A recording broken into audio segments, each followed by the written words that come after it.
afternoon, everybody. I would like to call to order the regularly scheduled meeting of the Parks and Recreation Commission for Wednesday, November 20th, 2024. May I have the roll call, please? Chair Miguel. Here. Vice Chair Clark. Here.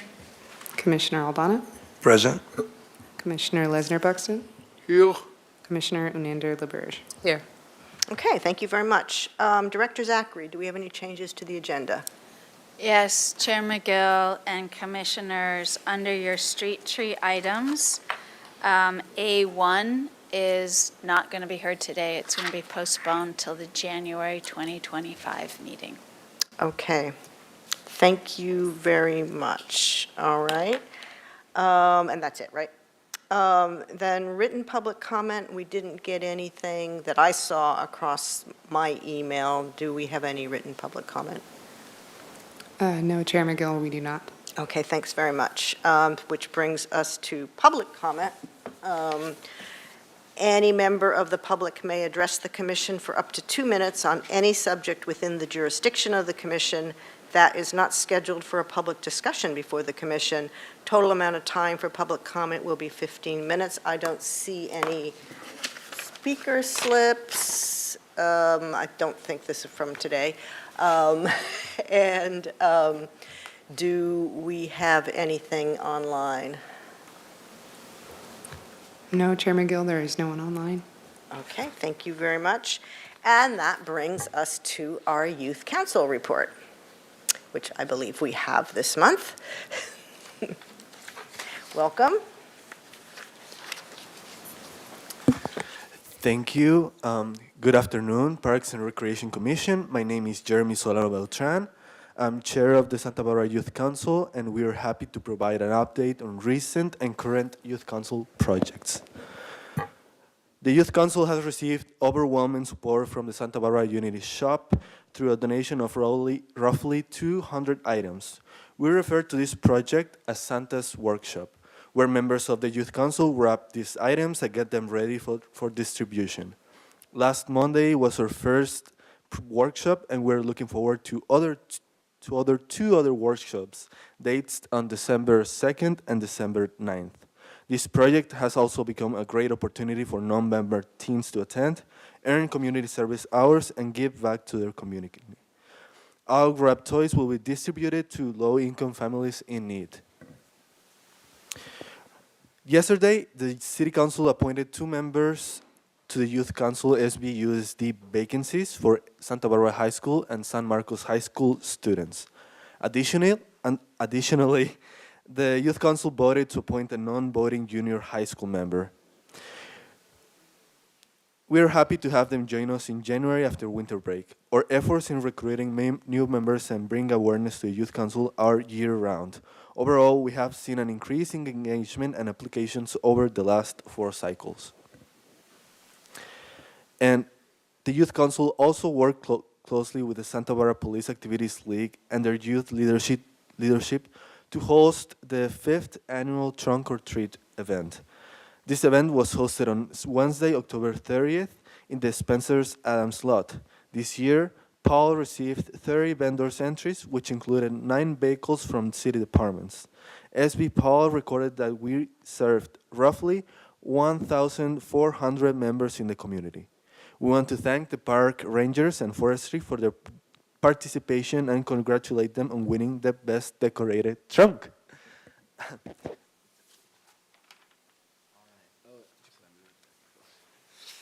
My name is Carlos Vasquez, and I'm the parliamentarian of the Santa Barbara Youth Council. And I'm going to update on a couple of different events that we had recently, first being the Candidates Forum. So we recently hosted a Candidates Forum in partnership with the Future Leaders of America. And we actually had 5 out of the 7 nominees for districts 1, 2, and 3 attend our forum, which was really cool and unique experience. And so we had, our original goal was in hosting the event was to allow local teens to become more engaged in local politics and local policies and meet their district officials. And we believe we met this goal and learned a lot about hosting future forums. And we want to thank again Future Leaders of America for helping host this event and providing translation service to audience members. And another big subject of the Youth Council is the Youth Making Change Grant and the Youth Speak Out. So these kind of go hand in hand. Lastly, Youth Council moved to the next phase of our application with the Youth Making Change Grant, going into the interview phase. And we are excited to continue improving our Youth Speak Out, which is the event that we put on with the help of this grant. And our proposed Youth Speak Out date is Saturday, March 1st of next year, and we hope to partner with more adult experts which can help us navigate our topics of choice. That is it for our update. Thank you so much for your time, and feel free to ask any questions. Thank you very much. Any questions? This is, Commissioner Aldana. As usual, you guys are always busy, doing a great job, and thank you for everything you're doing. Thank you. Yeah, it's pretty exciting to see these reports get longer, not because you're being verbose, but because you've got so much to say and so many different things to talk about.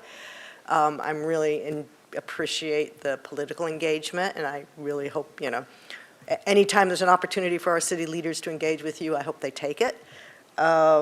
And kudos to Unity and the Santa's helpers, and it's all really good, and I think it's great that you got a non-voting member, a junior high member in your group now. So it's, as always, it's all good. So thank you very much. Thank you. Thank you so much. Thank you. All righty. We will now move on to Commissioner Committee assignment reports. I'm going to start with Commissioner Aldana.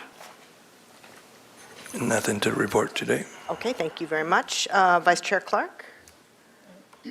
I attended the Street Tree Advisory Committee meeting, and we'll be talking about that meeting on later on in the agenda. Okay, thanks so much. Commissioner Ananda-Laberge? Nothing to report. Okay, thank you. Commissioner Lesnar-Buxton?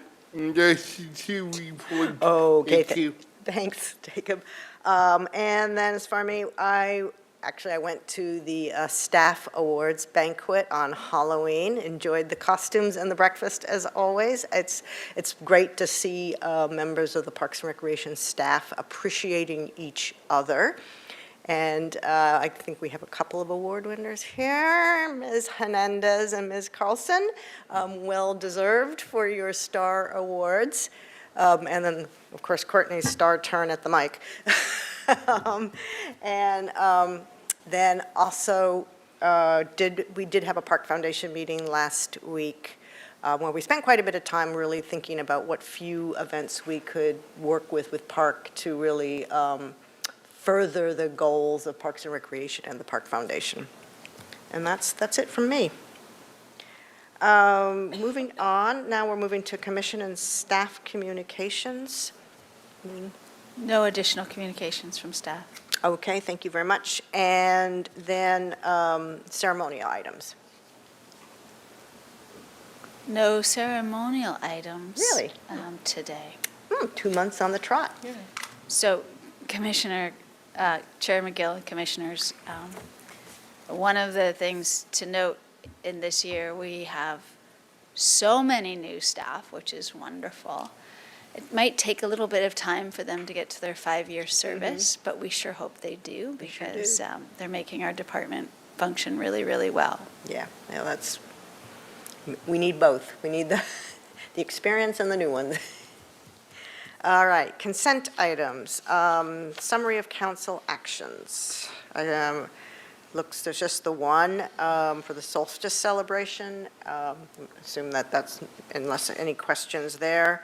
And then we have the minutes, which the recommendation being that the commission waive the reading and approve the minutes of the regular meeting of October 23rd. We have a motion. So moved. Okay, do we have a second?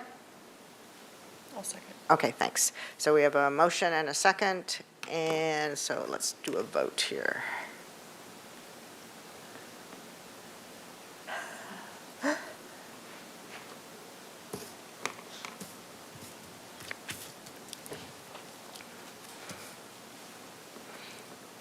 All right, and now it's time to move on to trees, and we will, as mentioned a couple minutes ago, we will start with item 3-2, which is San Gabriel Lane. Good afternoon, Chair McGill and Commissioners. The first Street Tree Advisory Committee recommendation for review is a request to remove a limb and bottle brush. This is within the public right-of-way, so it's not a setback tree, located at 3666 San Gabriel Lane. The applicant requested removal primarily due to its placement directly adjacent to a much more mature, larger native coast live oak tree. You can't really see it from the photograph, but if you're able to do a site visit, there is a large coast live oak behind directly behind the lemon bottle brush, and the applicant hoped to remove the bottle brush to benefit the neighboring coast live oak, and on the application proposed planting like a manzanita or western redbud, some type of native plant to kind of fit in with a pretty dominant native landscape there. The committee reviewed it. They noted that it was a lemon bottle brush. It's not particularly well maintained, just kind of there. There was general consensus that it would benefit the oak tree by just not allowing it to continue to grow, and that the proposal to plant something more of like an understory plant that would function, I think, more harmoniously with the native coast live oak made practical sense, and after review made a recommendation to approve the application as proposed. Okay, does anybody have any questions? I mean, I just for clarity, when they say approve the application as proposed, what that actually means is approve the application conditioned on planting the native understory tree? Was that actually what their proposal was, or the recommendation? Chair McGill, Commissioners, essentially that's correct. I think Okay. given them the latitude to make the decision on what they wanted to plant. If the commission determined that it made sense to formally condition like a small woody shrub or tree to be planted, they could do so. Okay, so just to absolutely clarify, they weren't necessarily recommending that the approval be contingent on a tree that could become, like, by definition, a tree of, 4 inches around and 10 feet high, but a woody shrub would be okay. Chair McGill, Commissioners, that's correct. Okay. And the applicant was there, and I think Okay. it's kind of in good faith that they're motivated to make these improvements. Okay, great, thanks, that helps. Anybody have any questions? Commissioner Aldana. So as far as the tree, the new trees, that'll be behind the setback, is that correct? And Chair McGill, Commissioner Aldana, the committee didn't recommend a specific location, so it could be planted sort of in the public right-of-way, which extends about 7 feet behind the curb, or within the setback, and either would be fine. Because this one right here, it's kind of blocks the site view, from the driveway. I would hope the new ones wouldn't. That's what I'm getting to. Commissioner Clark, Vice Chair Clark. Mr. Slack, I don't remember looking, I did look up and down that street, but I don't remember what I saw. Is there room somewhere else for a street tree that could replace that bottle brush? Chair McGill, Commissioner Clark, there's not a lot of street trees in this general area. It's like the right-of-way is invisible, kind of like the San Roque neighborhood. I think that while there may be real estate for a street tree, it would be kind of unprecedented to condition a street tree on somebody else's property without, them wanting it and the buy-in, and it's kind of outside of our general practice to do that, if that answers your question. So you could, but you would be having the property owner at 3666 San Gabriel Lane plant a street tree on somebody else's property, so it could be a little clunky, I think. I think we don't very often take out a street tree without proposing a replacement tree, like a shrub. Doesn't count. Chair McGill, Commissioner Clark, I think if you look at, say, for example, another item that we're going to see just in a couple moments, it's like there's the principles of good forest management. I think that property is very busy. The street's pretty populated with trees, and I don't think the committee saw a need to condition a street tree in this specific instance. Whereas typically, you're right, there is always a kind of a 1-to-1 replacement ratio. And if they plant a western redbud or a manzanita, those are technically, small trees. Okay. I do not have any speaker slips. I'm going to public comment. I don't have, thank you. I don't have any speaker slips. Do we have anybody online? No, Chair McGill, there's no one online. Okay, thank you very much. With that, open it up for discussion or a motion as appropriate.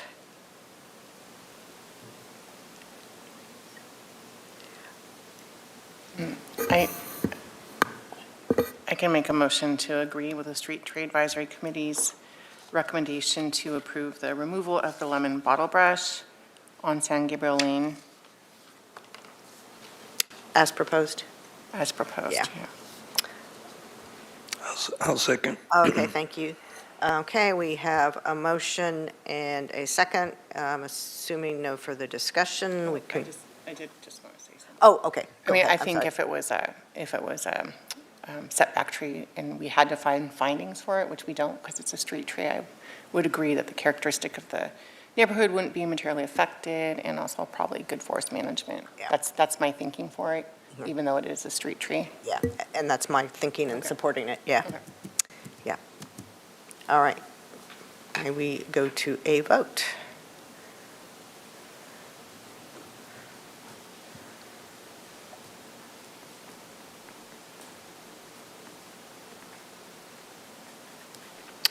All right, thank you. And now we are going to setbacks, and we're going to 335 South Milpas. Chair McGill and Commissioners, the next Street Tree Advisory Committee recommendation for review is a request to remove several trees, 7 Chinese elm, 5 of which are within the public right-of-way, 2 are within the setback, and then also a red flowering gum and a Chinese flame, and those are within the public right-of-way. Those are all along Calle Puerta Vallarta at the property known as 335 South Milpas Street. The applicant's requesting removal of these trees due to a pretty significant comprehensive redevelopment of the property. If you saw the site plans, there's a large redevelopment plan for the property. If you were able to do a site visit, you could have seen that the right-of-way is currently unimproved throughout the majority of Calle Puerta Vallarta. So as part of the plans, which we've seen with lots of other larger projects such as this, they're planning on putting in new improvements, so new sidewalks, curb and gutter, parkways, and proposing to remove all of the trees to sort of like start fresh with new street trees and the new parkways that will be created as part of the project. And then the setback trees are essentially within the project footprint. So committee looked at the site. The trees were all in reasonable health, well-maintained. I think there was pretty quick consensus that it just made good practical sense to sort of start over given the condition of the trees, the proposed site improvements, and then with the setback trees, again, just the complications with the redevelopment of the property. So there was consensus and full support of the proposal. The applicant proposed replacing with 8 new street trees. There was no, so there were 8 new street trees proposed. And after review, the committee recommended approval of all of the street trees, including the setback trees, essentially as proposed. They did not condition any setback trees because if you looked at the application, there's nearly 40 new trees being planted on the property. So they determined that more than offset the 2 setback trees that were being removed and made the recommendation the commission could use the reasonable and practical development of property finding to support the proposed removals. So just to clarify, if we were to approve as proposed, then we would be saying conditioned on the replacement of the 8 street trees and setback trees as proposed? Chair McGill, Commissioners, the committee specifically called out the 8 replacements in the motion, so you could just essentially use the committee's recommendation. They didn't talk about the setback trees at all, knowing that it's, again, kind of like in good faith that all of those trees will be planted as part of like the developmental process. Okay, thanks. All right, does anybody have any questions? And once Commissioner again, Aldana. the 8 trees, what type? Chair McGill, Commissioner Aldana, that's a great question. So this specific block of Calle Puerto Vallarta doesn't have a designation. So in the coming months, we'll sit down with the committee, discuss what makes practical sense, and then bring it before the commission for review and adoption. And then it'll be added to the street tree designation list for planting in the future. All right, any additional questions? Okay, I have no public comment. I have no speaker slips. Do we have anybody online? No, Chair McGill, we have no one online. Okay, thanks. And with that, I'm prepared for discussion or a motion as appropriate. And in the absence of lots of discussion, I will make a motion that we approve the tree removal request at 335 South Milpas Street for the removal of the street tree, as listed, the removal of the trees as listed, conditioned on the replacement of 8 street trees and the rest as proposed. I'll second. Already? No further discussion, we will vote. And will you state the finding? We don't need a finding for the street trees, and for the setback trees, the finding is reasonable and practical development. Thank you.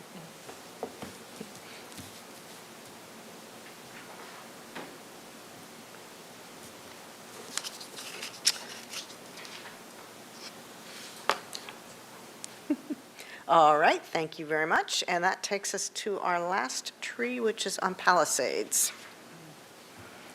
Chair McGill and Commissioners, the next Street Tree Advisory Committee recommendation for review is a request to remove Coast Live Oak. This is located within the front setback of the property at 340 Palisades Drive. The applicant listed multiple reasons for removal. It included essentially placement of the tree. It sort of happened upon itself, naturally germinated, really close to the home, so they're concerned with just long-term development, listing the roof, the foundation, the house supply lines you can kind of see in the picture kind of go through the upper canopy, and it's just kind of in a really tight location. The committee reviewed it. They noted it was in good health. There was a lot of discussion about its placement and sort of the long-term potential of the tree, knowing that Coast Live Oak can get to, easily medium and or large size, being that close to the structure, growing over the property, over the roof line. There was a lot of focus on the South African wild plum, which is the street tree there as well. The oak was already starting to be suppressed and going towards the neighbor's property as a result of the competition with the well-established South African wild plum. We spent a lot of time on site kind of talking again about the merits in terms of retention versus its removal, and looking at, does it really have, the opportunity for success long-term given the site constraints and the large established street tree. And after review, the majority of the committee made a recommendation to approve the removal with no conditions because the yard's heavily populated with trees already, including the large street tree, and recommended that the commission could make the finding that the neighborhood would not be materially affected by the removal of the subject tree. Okay, thank you very much. Does anybody have any questions for Mr. Slack? Okay. With no questions, public comment, I have no speaker slips. Do we have anybody online? No, Chair McGill, there's no one online. Okay, thank you. With that, open it up for discussion or a motion as appropriate. Anybody care to go? If not, I'll do it again, and I will move that we approve the recommendation to approve the removal of the Coast Live Oak at 340 Palisades Drive with the finding that it will not, let's see, what is the language, will not materially impact the neighborhood. I know that's not the right wording, but you can go. Do I have a second? I'll second. Okay, thank you. Oh, yeah, we vote, thanks, sorry.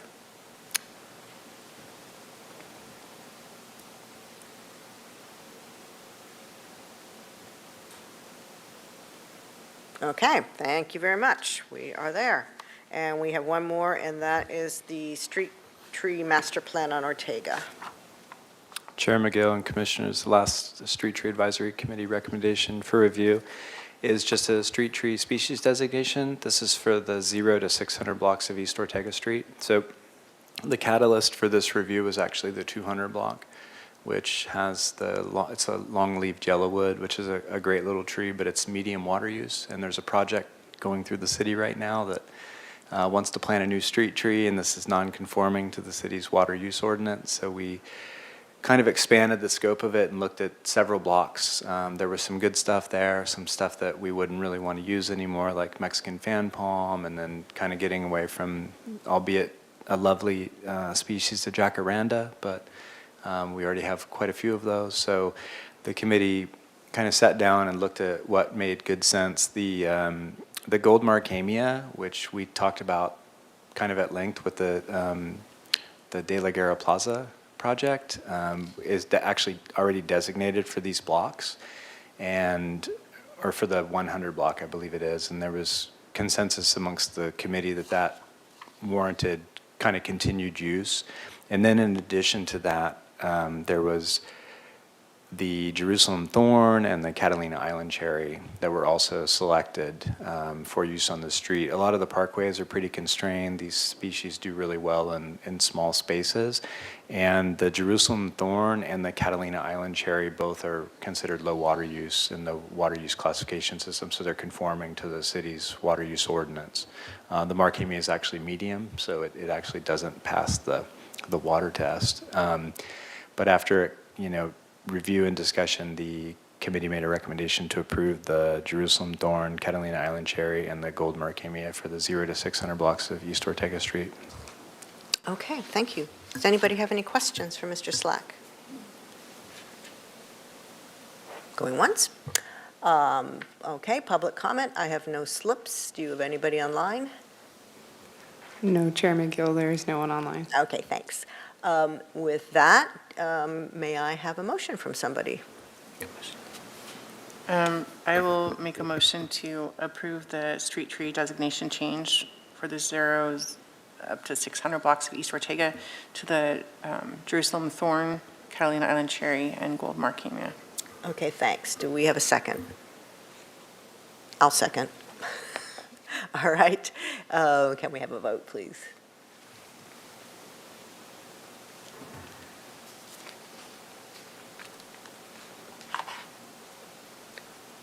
We good? Yeah, okay. All right, thank you very much. And that takes us out for the trees. Thank you, Mr. Slack. See you next month.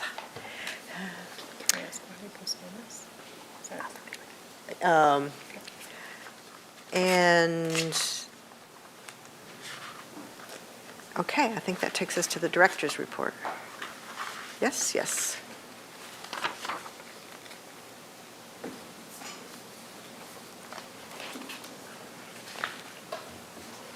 Director's report? Chair McGill? You Yes. ready? Yeah, sorry. Okay, Yes. great. So for your director's report this month, the first thing we want to share with you is that we're embarking on the city office closure for the holiday season. And this year, most of the offices of the city will be closed from December 20th to January 3rd. We've been doing this for many, many years. For our department, it includes all of our recreation centers and as well as our administration offices, The exception being the Cabrillo Pavilion, the bathhouse level, will be open for modified schedule. And then any venue that's currently scheduled to be rented out will also be available for that purpose. Our parks are open. I should also say Los Baños del Mar also closes for maintenance during this time. It's actually a perfect time for us to do that work. And at the same time, all of our open spaces will still be open. The golf course will also be open. We staff down to about half staff during the holiday closure, and staff trade off what times they actually are able to take off for the holidays. And then we are well into our wildfire resiliency project for this winter season. A lot of work has been going on at the Douglas Family Preserve. If you haven't had a chance to take a walk through there, I would encourage you to do that. It is fairly dramatic, but very necessary, and it's going to really bode well for the park in the long term. So we're really thankful we have the CAL FIRE grant. We have a great crew. We work closely with the fire department, and then also the forestry crew have been in doing some tree-related work as well. And then we're moving to Franceschi Park, and so that will be happening in December. So the work window is very narrow. It happens outside bird nesting season. Before we do any of these projects, we do have community meetings. Given the time of year, the sun's going down rather early. We're hosting the meeting actually at 620 Laguna with the idea that people can come. We are sending out very detailed information if they cannot attend. And then also our webpage will have the kind of information we have for the Douglas Family Preserve in terms of what we're doing. So hopefully we'll be able to reach everybody that needs to be reached. And then again, the site will be posted. Also, just in the recent past, right after our commission meeting in October, we hosted a work day at Franceschi Park at the request of the Riviera Association. Once upon a time, we would have work days a couple of times a year, and it had been quite some time since we had. The pandemic didn't help, and we've been reaching out to them fairly regularly because of the project that we have going on related to the house and the site. And we had 11 participants come out. We had a number of staff also working because there's always something to do at Franceschi Park. And it was a really great time to be able to share with the neighborhood and neighbors work at the park. So that's it. Happy to answer any questions you might have. All right, thank you. Any questions?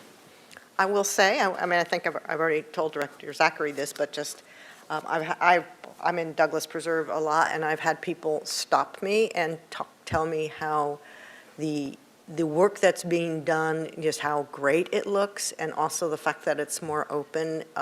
They're seeing visibly less dog waste.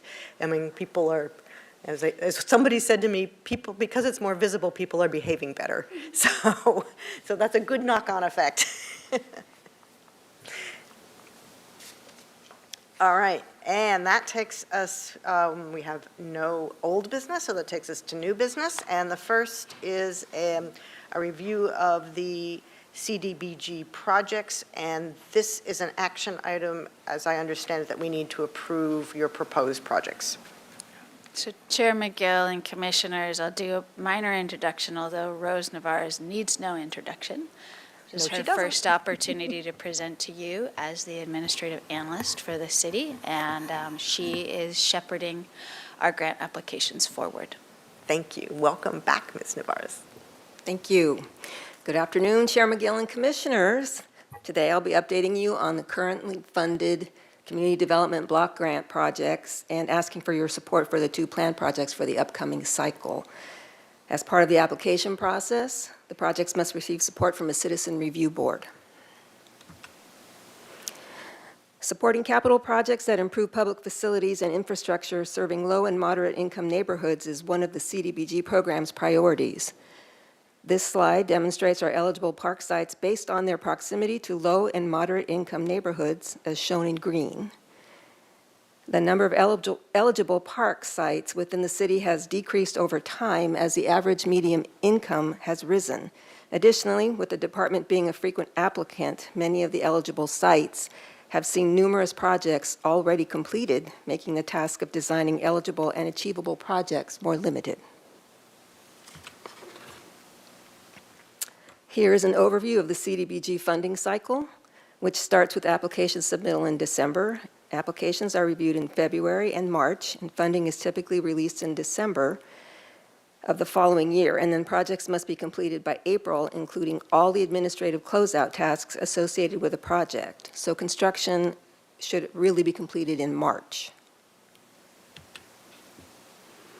So the department currently has 5 CDBG-funded projects, 4 which are complete and were completed within the last year, and 1 that is in the bid phase currently. So the project at Alice Keck Park Memorial Garden focuses on improving safety by replacing existing bollards at maintenance vehicle entries with bollards with removable sleeves, installing handrails at existing staircases, and improving pathways. It will rehabilitate existing infrastructure by painting the lights, fencing, and benches in the park. A professional survey funded by the city was completed, and the process is currently entering the bid process. The survey was an important first step to set the baseline for any future infrastructure projects in the park, such as circulation improvements that would increase accessibility in the park. This project received a $265,000 CDBG grant and is expected to cost $365,000. And as you can see in these photos, in the first 2 photos, the light poles and fence are in need of repair.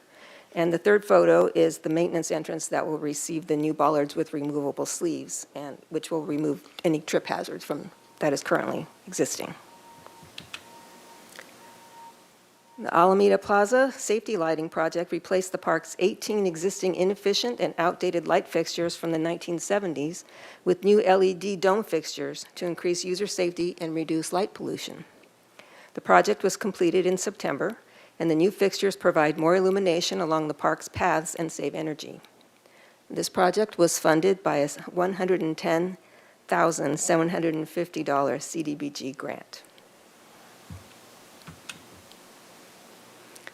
So the Plaza Veracruz safety improvements is another completed project. The project was finalized in January with the installation of the formal main entry gate along Haley Street that has an overhead banner sign displaying the park's name. The project also included wrought iron fencing around the entire park, securing it to promote a safer environment. The project was funded by a $274,696 CDBG grant. And the West Side Center Sports Court renovation was completed last March. So this project resurfaced the park's existing basketball court and handball court. The court surfaces were in terrible disrepair, and you can see by the photo on the right what a difference this project has made for users of this facility. The project was funded by a $112,000 CDBG grant.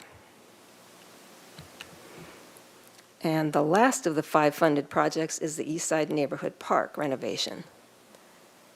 This project was 99% complete when brought to this commission last November, with the park and both playgrounds open, leaving just a few small cleanup details that were completed by the end of last November.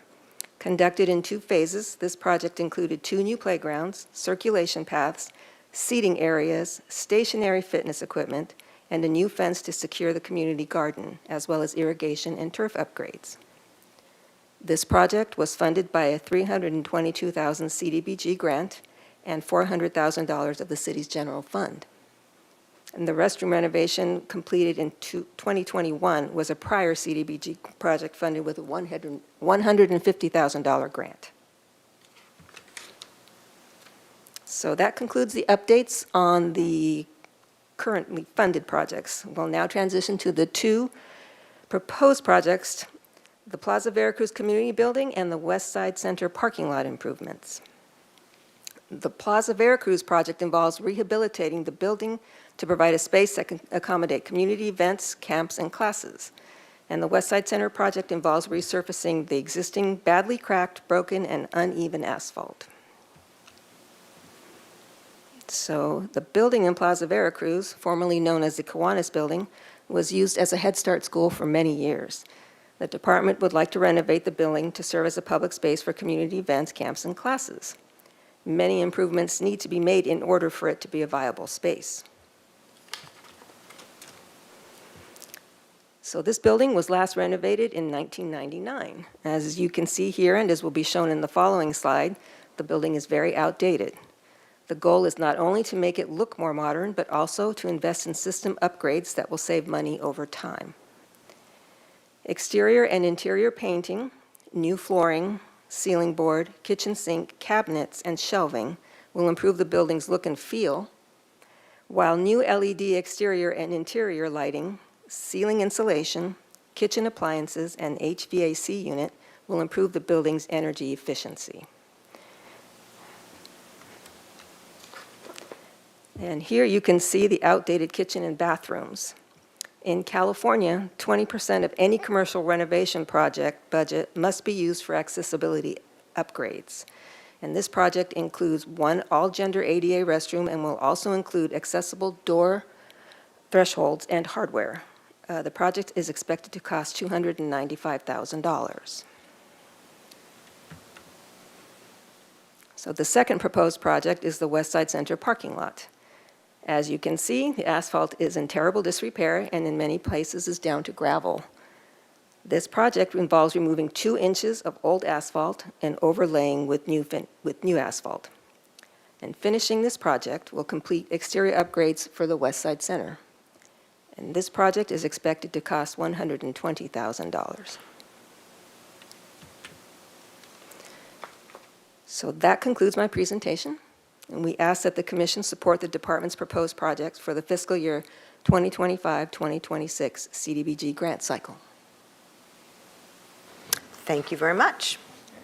Does anybody have any questions? Vice Chair Clark.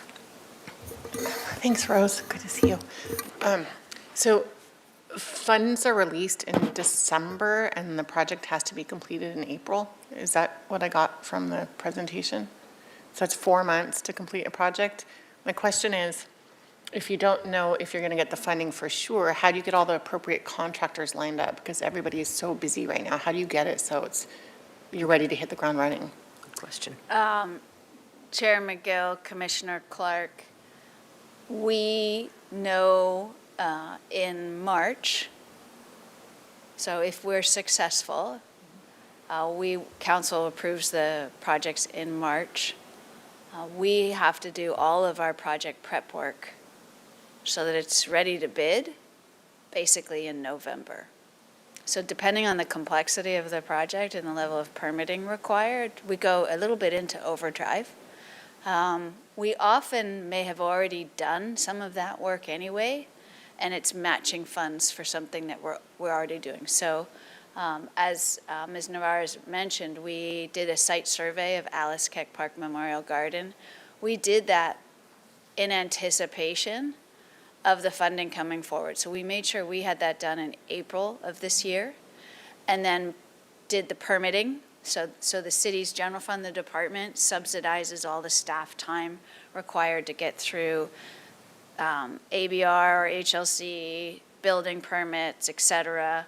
And then if there's any other approvals required, then we need to be ready to go to bid with a building permit in hand. So it gets quite fast-tracked. So part of our challenge is figuring out, what is realistic and are we able to do? And then sometimes we think, we might apply in 2 years. We need to be ready in 2 years. So for example, hopefully one day we'll actually get to build the Ortega Park revitalization project. That is a CDBG eligible site, but we won't want to do that until we're closer to timing actual construction, and then put in a request for funds, if that helps you understand. Yeah.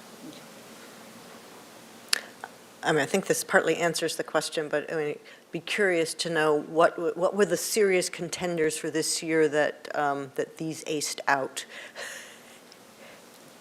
Chair McGill, we don't know. So I meant in other within words, the department. I meant within the department. Oh, in terms of other projects? Yeah. To be honest, we might have applied for more money for Alice, but we're not ready for it. So we have a 2-phase initiative there. The first phase we're proposing to implement with the CDBG grant, sort of easier to do improvements. The general fund is also supporting it, so the project is $365, the grant is for $265. We have $200,000 in our capital fund this year that will support it. The balance of that $200,000 will be used for engineering study for the more complex accessibility challenges we have there. If you recall, we have little bridges that cross our creeklets, as we like to call them. They need to be reconstructed so that they meet today's accessibility codes. That's a much bigger endeavor, and we need the engineering done, and we just didn't have time to do that. So maybe next year we might be ready. So we look at what's ready. The West Side Center parking lot, had we had our ducks in a row last year, we might have applied for that, plus the handball court, but we didn't. So now we know we can do that, and we actually have to do the permitting for that one as well. It really depends on where we are and what we think we can get done. Plaza Veracruz is a great location. It falls, we already received funds to improve the safety issues. Now we're taking that next phase and then making the park even more usable by the community. So again, our objective has to align with the community benefit, whether it's safety, access, recreation, any number of those and those reasons. Lastly, without going on too long, one of the challenges we are facing is we surmise that perhaps the results of the 2020 census is what's challenging our ability to have other eligible neighborhoods. Mm-hmm. So census data is used to determine the eligible neighborhoods. Eastside Neighborhood Park, as an example, is no longer eligible. So we're really lucky. We got two grants and we got that park done. Got it done, yeah. So as we look at it, we sort of try to be strategic about it. Same thing, the Davis Center also received funds. It's not really eligible anymore either. It's on the edge. So there's a bunch of analysis that has to go in to determine what of city park sites are eligible. And then, is there a need? We have had, over the years, many playgrounds replaced with community development block grants. In fact, I was just reviewing our history, and this department has benefited over the last 22 years from $6 million in reinvestment in our parks with community development block grant money. And they are the critical things that make our parks accessible and open to the public. Yep. Playgrounds, accessibility improvements. They're not that much fun to talk about, but they're really appreciated. Restroom renovations, all of those things, we've really benefited from the CDBG grant process to enable us to do them. Okay, thank you very much. All right, I have two questions, and I'm going to start with Commissioner Lesnar Buxton. Thank you. I'm just curious, can the park department use CDBG grants for programming and staff, or just improvements to physical locations? Chair McGill and Commissioner Lesnar Buxton, I think you're referring to the human services components of the CDBG grant process for programs. Do we ever apply for those? Is that what you were asking? Yeah. We have in the past. We have applied for funds for the Arts Alliance program, for example, and I think also the Youth Apprentice. In recent years, we have not done that, however. There is tremendous competition from the nonprofit community for those funds, and so part of what we look at is what makes the most sense for us to be able to do to benefit the community, knowing that there's so many great community service nonprofits out there. We might one day apply for that if we have a good nexus. Okay, thank you. Commissioner Aldana. Regarding the census information, what information qualifies or disqualifies the area again? It's the median income, low to medium income. So if you're low to medium income residents in that neighborhood, that's the data. does it go by person or by household or? I believe it's by household. So, right, because what comes to mind is, okay, even on the East Side Park, with the rents being high, there's more families living together. So now we're kind of getting penalized because more people are living densely, you know? So Chair McGill and Commissioner Aldana, it's our supposition. We don't have any proof, for example, but we know that collecting data for the 2020 census was quite challenging. And that maybe people didn't participate. So participation is critical to gather that information. And that's something that not everybody feels comfortable doing. So it could very well be that we have people of lower incomes in the very neighborhoods we've experienced that. But if it doesn't show through in the data, the federal data won't reflect that if it's not been collected. So it was surprising to us when we saw the census blocks change, the eligible ones.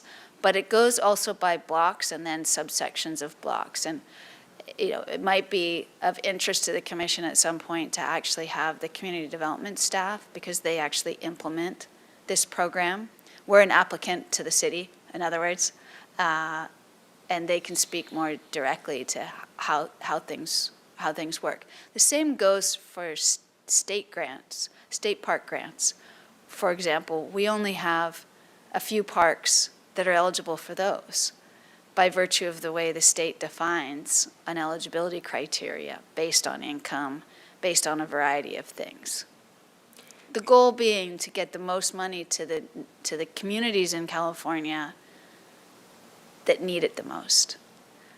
The challenge being that sometimes that's not the best way to always measure something, because we have open spaces and park areas where people may not live, but they would enjoy if we improved them, if we had extra funds to do that. It's kind of complicated.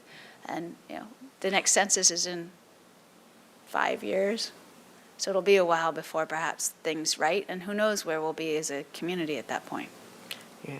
I mean, the way I'm understanding Commissioner Aldana's question is, and I think probably your answer would be the same in terms of it being a bit opaque, but the way I'm understanding his question is that if you've got an area of low to moderate income with high rents and you pack a bunch of people into one house, it starts to look like a high-income house as opposed to a densely packed house. Is that kind of your question? Yeah. Chair Miguel, Commissioner Aldana, thank you for that clarification. I don't know the answer to that. I'd have to better understand how they collect the data, but my understanding is that a household could be separate within a house.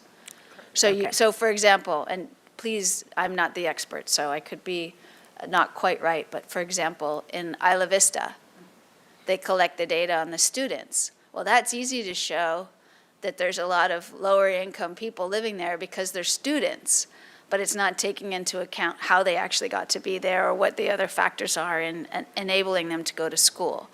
And that's one of the reasons why the Isla Vista Recreation and Park District secured a Prop 68 grant and was ranked higher than we were when we applied for funding for Ortega Park.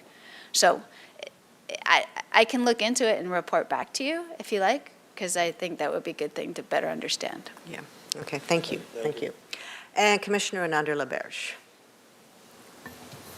Touching on Commissioner Aldana's comment, I think part of the challenge of our community, because we're both East Side, is we may have people that don't want to be counted for lots of different reasons, which, as the director is saying, it makes it hard to really kind of lobby for what the accurate picture is if we have people that don't want to be counted. Yeah. So that may skew what the reality is, unfortunately.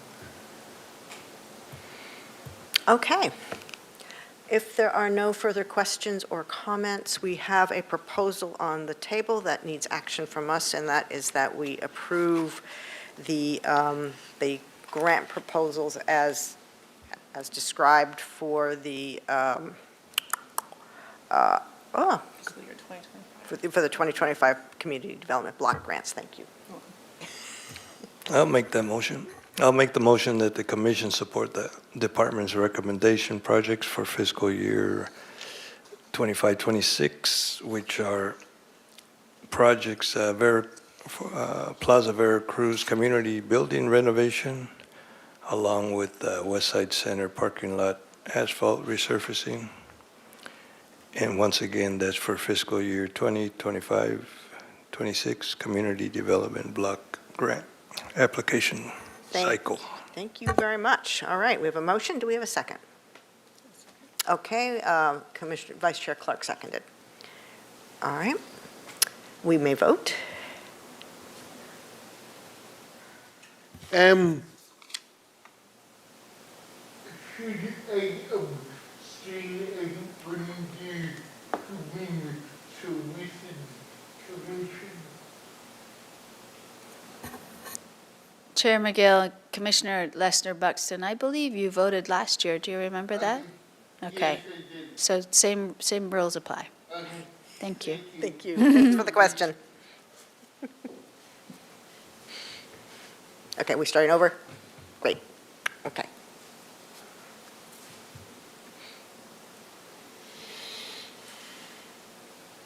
All right.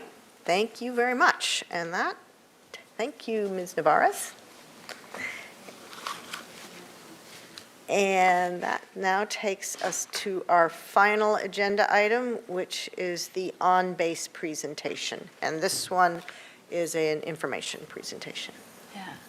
Chair McGill and Commissioners, we have Serena Gutierrez, who's going to be doing the presentation, supported by Daisy Hernandez. Both Serena and Daisy are integral to this project, and hope you enjoy it. And it's really just to give you a sense of what we're trying to do to make sure that the permanent records, the historical records, particularly of the commission and other appointed and committees, is digitized, so not lost forever.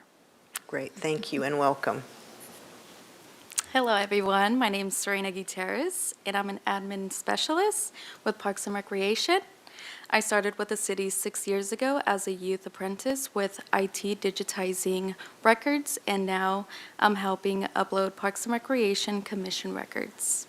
Joining me today is Daisy Hernandez, Parks Admin Assistant, who played a key role in advancing the project. She will be assisting the slides. I'll be presenting the on-base project we have been working on for a few years now. On-base is a document management system used citywide that originally documents for easy access, saves time, improving decision-making. The project started in 2020, digitizing records to support transparency, ensure long-term access to important documents. This is an overview of the permit record history dated back in 1902. Here are years currently available online, along with items still pending. Our upcoming focus is to digitize the Arts and Crafts Show, Golf, and Street Tree Advisory Committee. The impact of this project: improve transparency, keeps important records safe, help the city update its services. Now I will be showing you how to search through our database instead of searching through boxes. This will be located in the city website. You can enter a date range. Today we'll be using January through December 1972. Select Parks and Recreation. And then we will go ahead and search. You will see the documents appeared below. Let's go ahead and select a document.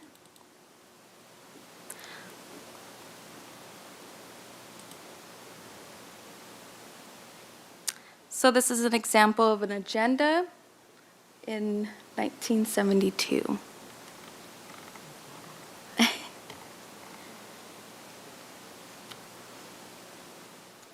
You could also search by type of document, such as agenda, staff reports, and minutes. One more cool way to search is by using keywords under document title, such as tree. Be sure to remove the date range. This will pull up everything, document with the word tree.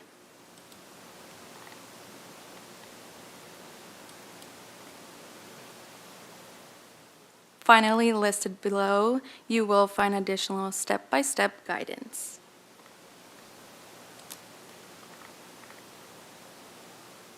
This concludes my presentation. If anyone has any questions, I'll be happy to answer them. All right, well, thank you very much for that presentation. Does anybody have any questions? Vice Chair. Just a comment, I can see myself doom scrolling through that now late at night. It's a bad thing to show me. Well, my other comment is, okay, Commissioner Lesnar Buxton. Yes, thank you very much. It's very useful for me in my job. Question, can you search by keyword or just date? Yes, yes, you can. I can go ahead and demonstrate how you can search by keywords. So if you go back to the website and you go to search by term, here you can literally just, even Alice Keck Park as an example, and hit search, and that will pull every single thing. I should have probably narrowed it down here to Parks. Let me narrow that down. Parks and Recreation Commission. Okay, let's do that. And then this will pull up everything here. Anything that is referencing Alice Keck Park in the body of the document and the title will pull through here. So this would be excellent for searching properties that have applied for a street tree removal or anything like that. Anything really. Thank you. Yeah. Well, I mean, this is, it's fantastic. I had somebody write me, somebody I know, saying, I'm thinking of putting a tree in my yard, and I want to know where I can find XYZ tree and see what it looks like. And with something like that, he would have been able to go in and just type Brisbane box and bingo. And it's, may not be glamorous, but boy, if you don't have it, you need it. So it's just fabulous work. Thank you. Chair McGill and Commissioners, if I could just fill in a little bit of information. The city's doing this citywide, and departments are responsible for doing their own department. So as you can imagine, with a department as large as Parks and Recreation, with the history that we have, it's a bit of a daunting task, and finding the funding to have an outside agency do this is near impossible. We explored that in 2019 prior to the pandemic, realized that that was something we needed to think more about. When the pandemic hit, spent a lot of time trying to figure out what were useful, productive things staff could do, particularly staff that are unable to be in the office because of their childcare situation, or we wanted to limit the number of people in the office from a safety standpoint. So we provided scanners to staff that were in that position. Literally, this is a laborious process. Yes, see, Daisy's nodding her head. If you can imagine taking reams and reams and reams of paper, and then once they're scanned, there's a categorization process that was pre-established. We work with IT. We have someone in the IT department who's the expert on this, Vince Wong. And then it has to actually get uploaded. So things can sit in the scan queue for some time before they're uploaded. Everything that we've been doing with the commission that's been, I guess, probably the last 15 years is really easy because it's already digital. It's all the paper stuff that's not in digital format. I would suggest it's actually kind of fun to go back and read some of the old records, because our ability to document things was much better back then. Even the newspapers, if you wanted to know what happened at City Council in 1938, you read the newspaper, because it was like blow by blow on the front page as to what what the discussion was, what the decisions were. The meeting minutes, not so much. So this is important for our department. We've brought it in-house, which means it takes longer to do, but it also means we also have our own QA/QC with that. And ultimately, how we dispose of paper records from 1942, that decision has not been made because I think in some cases we may not want to do that in certain cases, but having it available to the public is really important.